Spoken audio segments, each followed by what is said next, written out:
আমি ছোটোবেলা থেকেই মাছ মাংসর মধ্যে মাছটা অনেক বেশি পছন্দ করি। আমার কাছে মনে হয় প্রতিদিন একবার হলেও মাছ আমার খেতেই হবে। আসসালামু আলাইকুম সবাইকে, আশা করি সবাই খুব ভালো আছেন।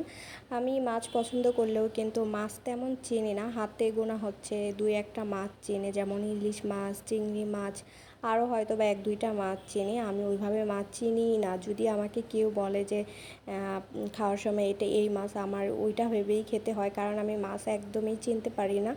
তো ওই তো হচ্ছে আজকে আমি যে কী মাছ রান্না করেছি আমি সেটাও জানি না, আর তার জন্যই হচ্ছে মাছের গল্পটা আমি আগে বললাম। মাংসর থেকে কিন্তু মাছটা খেতে বেশি ভালো লাগে। মাংস হয়তো বা এক দুই বেলার বেশি খাওয়া যায় না, কিন্তু মাছ ছাড়া কিন্তু আবার ভাতও খাওয়া যায় না। আজকে হচ্ছে এই মাছ দিয়ে আমি এই যে আলু আর এটাকে কি বলে, কুশি বলে আমাদের এলাকায়, আপনারা কে কি বলে থাকেন আমি জানি না। আজকে এই কুশি দিয়ে হচ্ছে আলু দিয়ে মাছটা রান্না করেছিলাম। মাছটা অনেক ফ্রেশ থাকায় মাছটা কিন্তু খেতে বেশ ভালোই লেগেছিল। আর এই তো এই কুশি যেহেতু অনেক তাড়াতাড়ি সিদ্ধ হয়ে যায়, তরকারিটা আমার রান্না করতেও তেমন সময় লাগেনি। এই তো হচ্ছে আমার সবজিগুলো সিদ্ধ হয়ে গিয়েছে, এজন্য হচ্ছে আমি ঝোলের জন্য পানি দিয়ে দিলাম। এখানে হচ্ছে আমি মাছগুলো দিয়ে দিচ্ছি। মাছগুলো একদম মচমচা করে ভেজে নিয়েছি।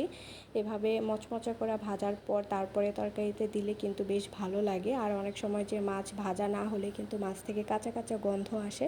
এই তো আমার তরকারিটা রান্না করা শেষ। আজকে দুপুরের জন্য শুধু এই একটা তরকারি রান্না করেছিলাম।